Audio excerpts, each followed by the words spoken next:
Hello, fiber friends.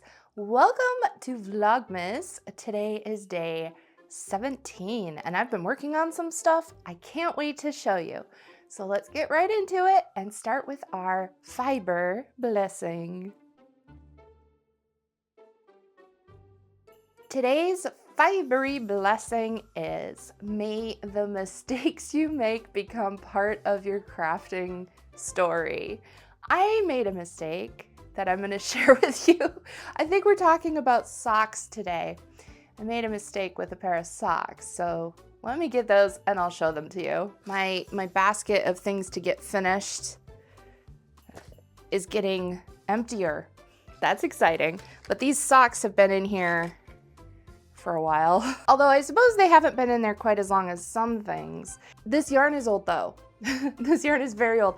I'm pretty sure this yarn came from Knit Crate ages ago, like pre-Panini times, like 2019 maybe, 2018.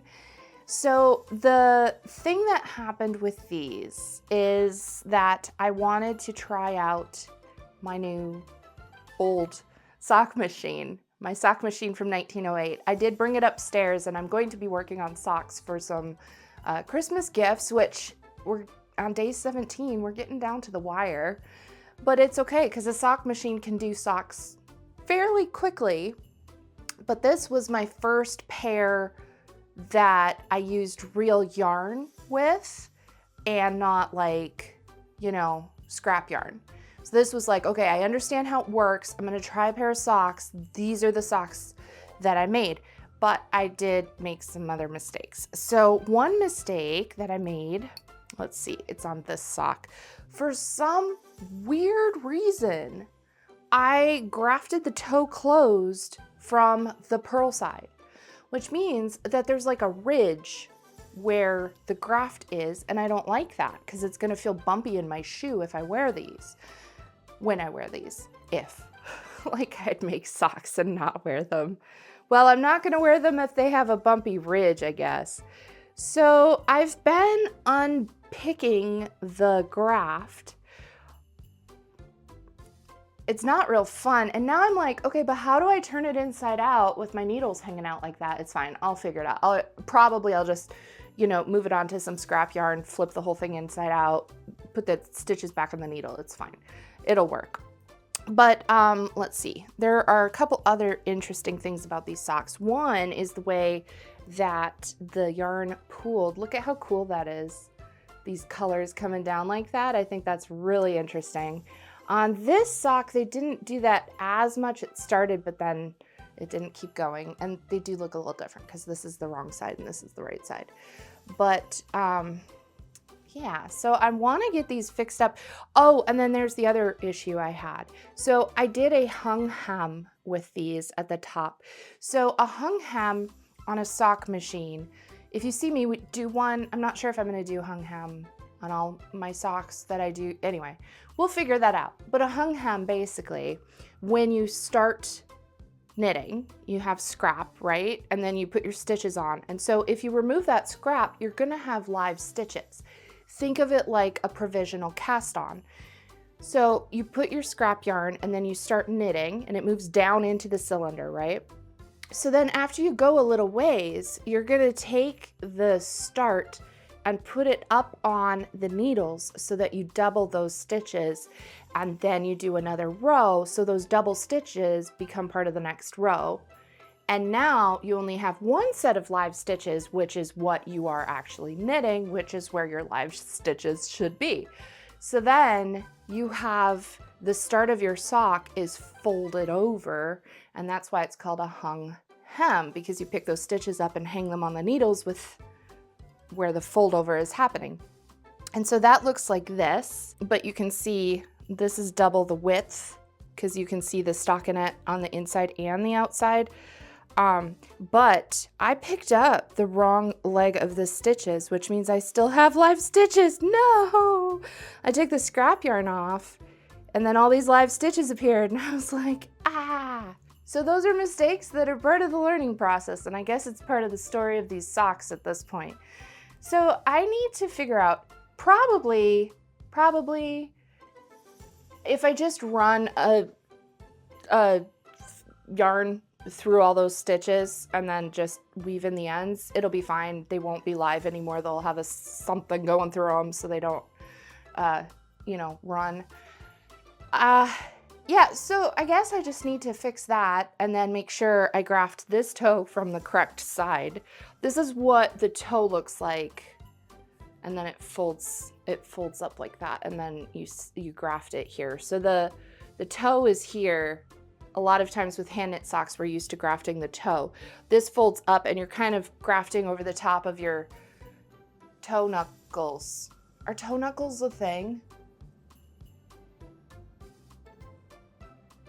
I don't know if toe knuckles are a thing, but if you know what I mean, that's where the graft is. Anyhoozle, I'm halfway thinking I should just unravel these and redo them. But then I'm also like, but they're actual socks, like they're made, they just need a little fixing. So yeah, those mistakes are part of the sock story.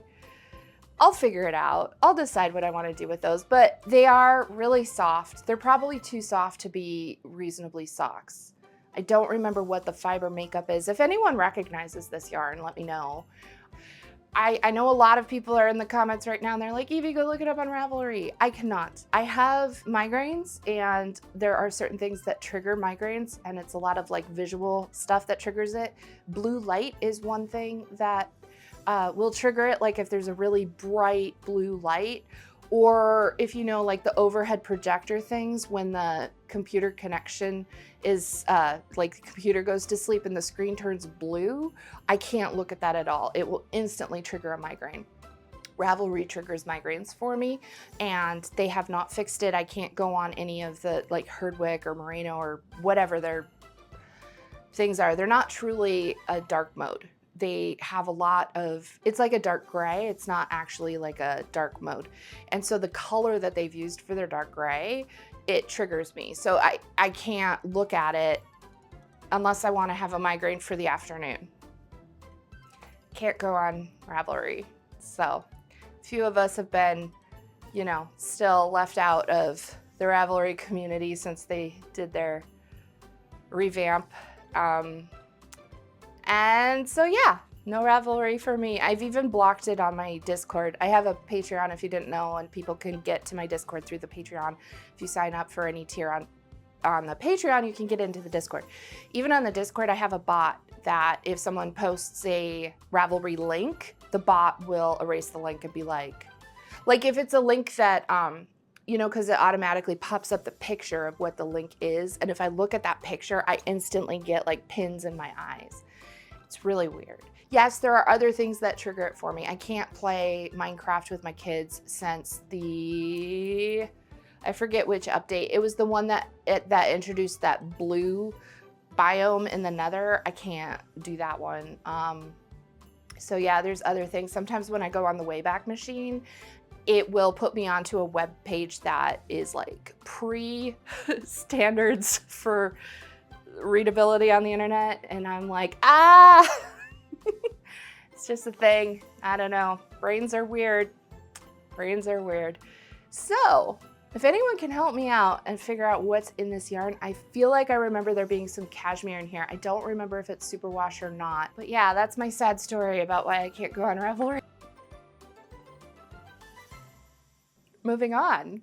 Talking about mistakes, but let's talk about something I made that is not a mistake, because I dyed some yarn, and this is going to be for the socks that I'm making for some Christmas gifts for my family. I'll go grab them. They're hanging over there. All right, here they are. I did this one kind of blue. Pretty. And then I have this one, also blue, but a little more like the ocean. A little less like late afternoon sky and a little more ocean, I feel. I don't know.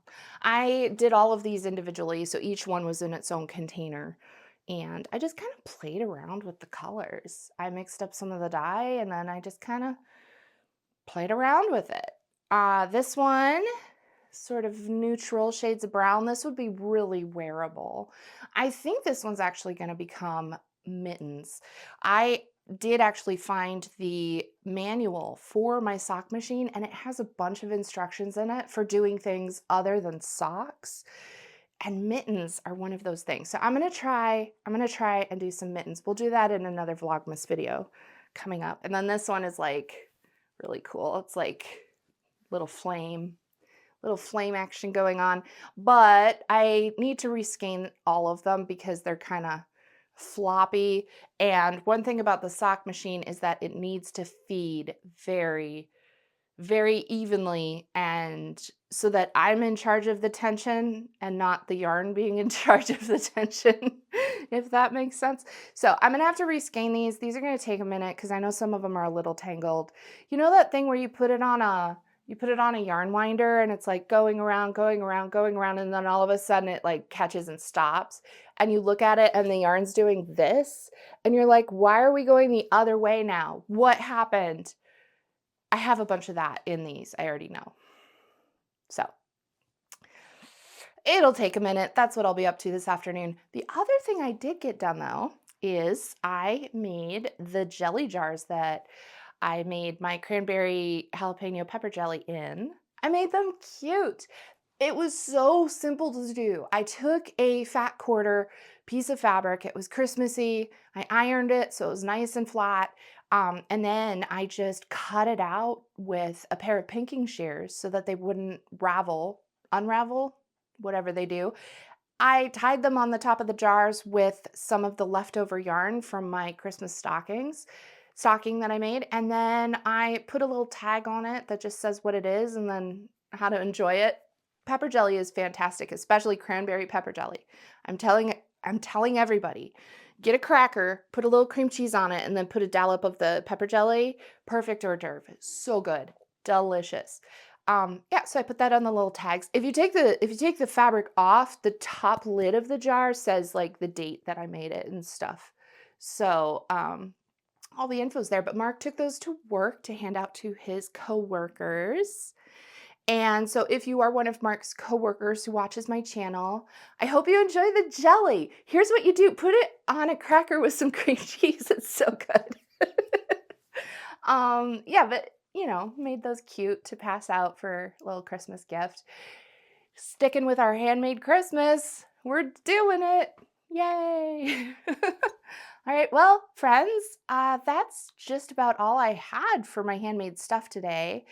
I'm gonna keep teasing you with my warp weighted loom. I'm still finessing it. I'm still figuring out how it works the best. So we're gonna talk a little more about that maybe tomorrow. I think tomorrow would work for that. But in the meantime, because today is the 17th, it's an odd numbered day. That means we're gonna open the next Hedgehog Fibres, which I have not finished, the one I opened yesterday, because there's no way I could do that much in a single day. Short forward drafting slows me down. That's okay. I'm enjoying it. It's so soft.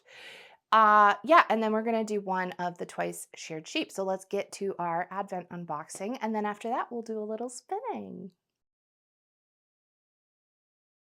Here is day 17 from Twice Sheared Sheep. So let's see what they have for us today. And interesting, I see something folded up in there. And I see a tape measure. It says work until measuring tape. Oh, I know what this is. This is one of Dawn's really cute inventions. I don't have one of these, but I know what it is and I've wanted one. So this is really cool. I like this one. There's a bunch of instructions on here. So I will go through those for knitting, for crochet. Pretty much what you do is when you get to like, you know, a sleeve or a sock or whatever, and it says work until XYZ. So you put this loop on your needle and then you can adjust the tape measure to be work until, and then you'll know where it is. And then you don't have to keep stopping like I do, where I'm like, I'm almost there.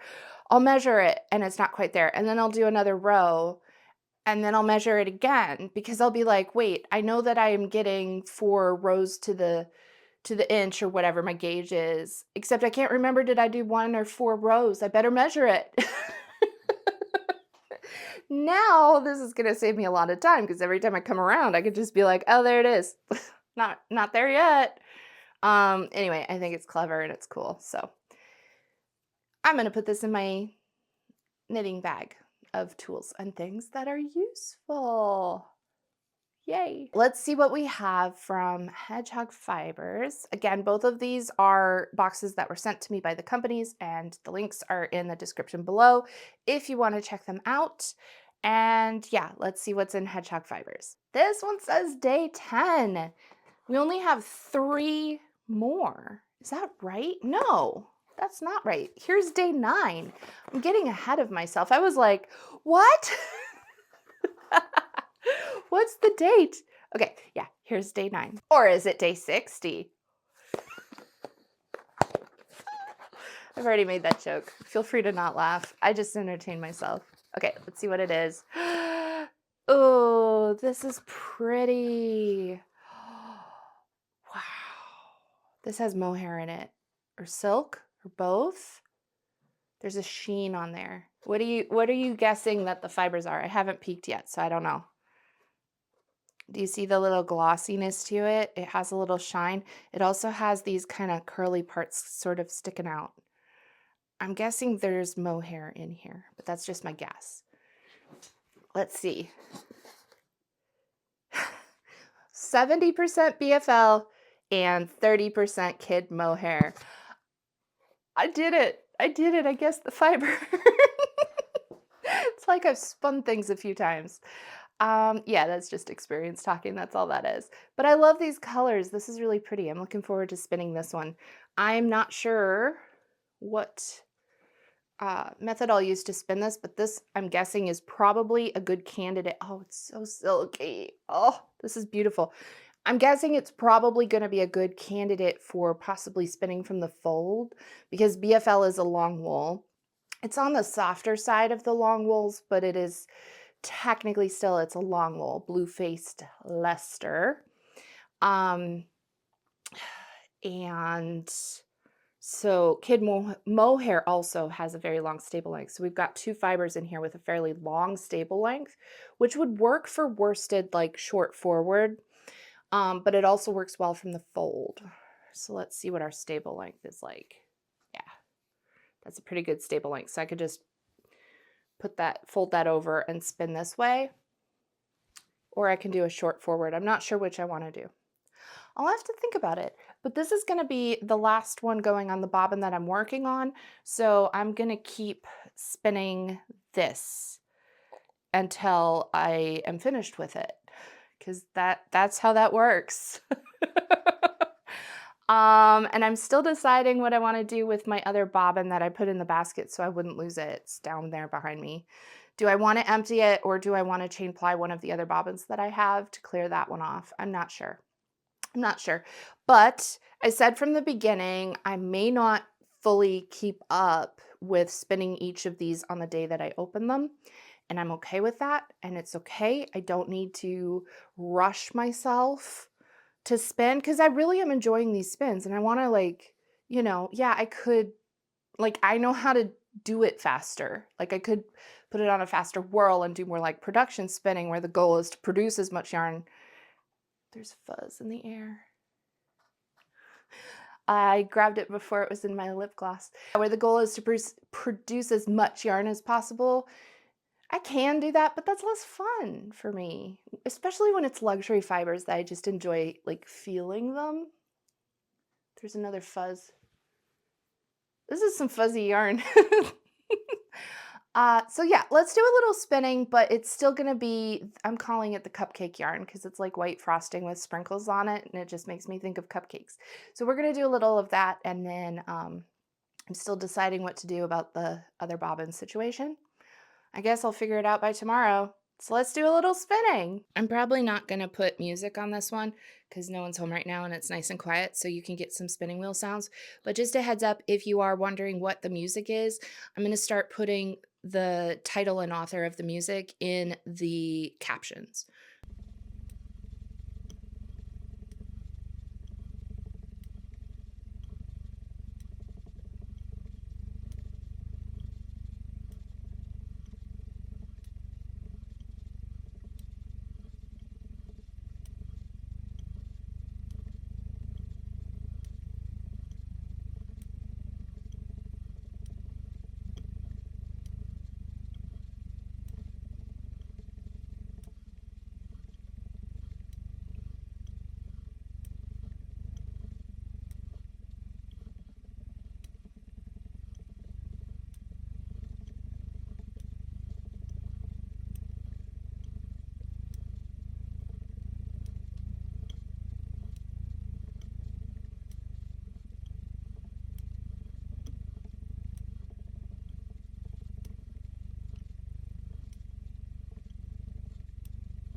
Fiber friends, thank you so much for joining me today.